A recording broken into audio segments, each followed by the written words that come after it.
लेकिन मैं तो माननीय मुख्यमंत्री जी को पहले भी आग्रह किया हूं, आप अगर बीजेपी में कंफर्टेबल नहीं है, विकास नहीं कर पा रहे, आइए। कांग्रेस तो विकास काम ही किया है, भारतवर्ष आजाद से लेकर आज तक देखिए जो विकास देश में हुआ कांग्रेस ने की है। अगर चाहते हैं सचमुच विकास हो, आइए कांग्रेस के साथ, कोई दिक्कत कांग्रेस को थोड़ी है, लेकिन सेकुलर मिजाज के लोगों को आना होगा।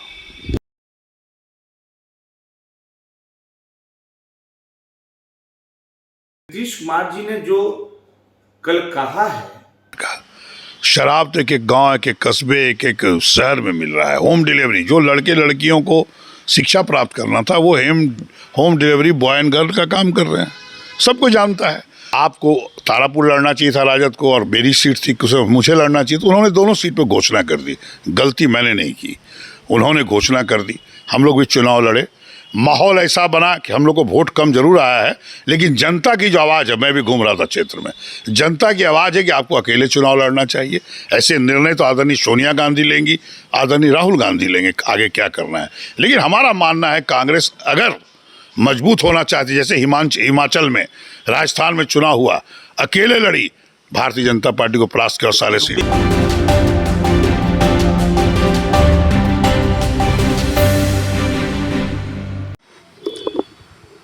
नमस्कार। कल बिहार के मुख्यमंत्री नीतीश कुमार ने शराबबंदी को लेकर 7 घंटे तक समीक्षा बैठक की है।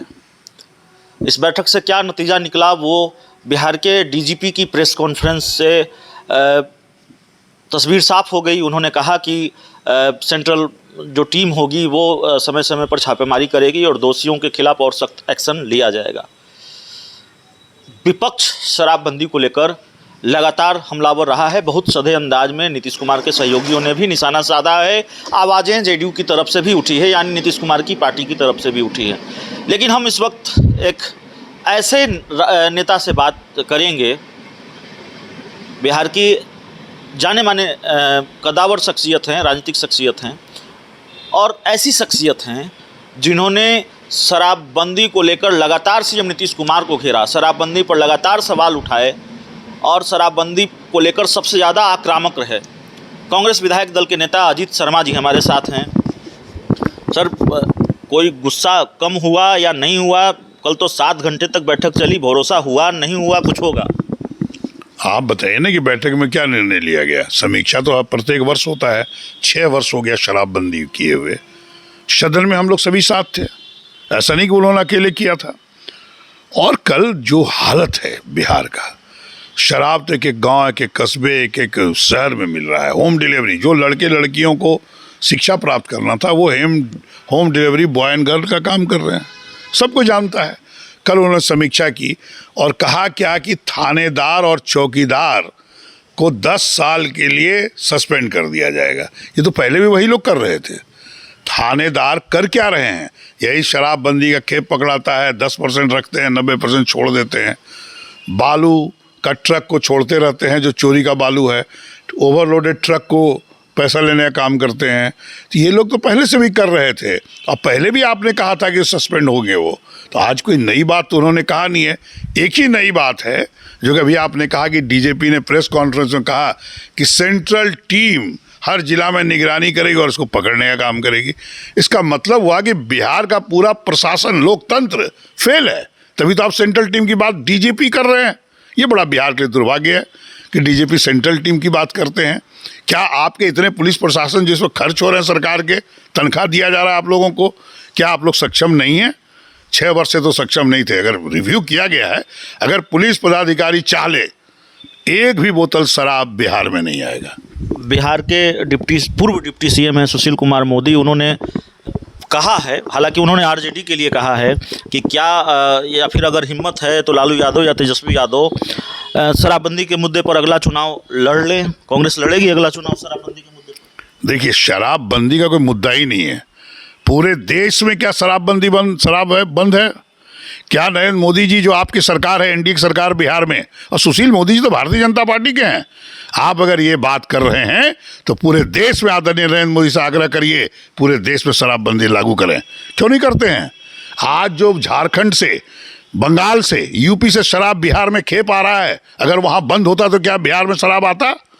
तो पहले तो अपने को झांकिए, दूसरे को आईना दिखा रहे हैं। बिल्कुल, अगर हमारी सरकार आएगी, शराबबंदी नहीं रहेगा, लेकिन तिगुनी कीमत करके उसके राजस्व जो आएंगे उससे, चूंकि महंगा होगा तो लोग ऐसे भी नहीं पिएंगे। लोग जो पिएंगे पैसे वाले, उससे जो राजस्व आएगा हर जिला में कल कारखाने खोल के युवकों को रोजगार देने का काम करेंगे। आप बताइए ना कि 2014 में आदरणीय नरेंद्र मोदी जी बोले 2 करोड़ युवकों को रोजगार प्रत्येक वर्ष देंगे, क्या उन्होंने दिया है? इस बार चुनाव में एनडीए का क्या था, 19 लाख लोगों को रोजगार देंगे, क्या रोजगार दिए हैं? तो आप तो राजस्व, आपका राजस्व झारखंड, बंगाल और यूपी शराब में जा रहा है, बालू में लूट हो रहा है, आपका ओवरलोडिंग ट्रक चलता है, वो पैसे आपको आ नहीं रहे राजस्व, तो आप कहाँ से विकास कीजिएगा? इसलिए आदरणीय सुशील को मोदी जी का मैं बहुत इज्जत करता हूँ, भागलपुर से सांसद भी रहे हैं, लेकिन आप बिहार की बात कर रहे हैं तो पहले तो नरेंद्र मोदी जी को बोलें कि पूरे देश में बंद करें।